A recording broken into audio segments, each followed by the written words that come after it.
Welcome to the slop farm. Enjoy the video. You start by confirming prerequisites: charged battery above 20% and a SIM with data. First, set your phone to the best network mode for stability. Sometimes 2G stays connected when 4G drops. Next, physically reposition, go near a window or higher floor because line of sight helps. Then close background apps and enable data saver to keep bandwidth for what matters. Once done, run a quick speed check to see the baseline and note if latency or packet loss is the main issue.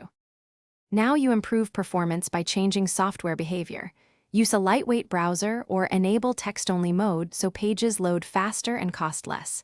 Change your DNS to a responsive public resolver like 1, 1, 1, 1 or 8, 8, 8, 8 to shave off milliseconds. This helps name lookups when signal quality fluctuates.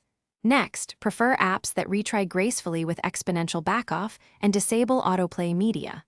Once stable, consider tethering an extra device sparingly or schedule large to finish, focus on completing tasks reliably. Use download managers that resume and set apps to retry failed uploads automatically. If you need sustained improvement, try an external antenna or directional hotspot.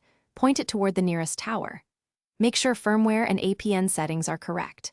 If things go wrong, collect signal bars, last mile latency, and exact location, then call your provider and describe the pattern. This lets technicians reproduce issues and often yields a quick fix or a targeted equipment suggestion.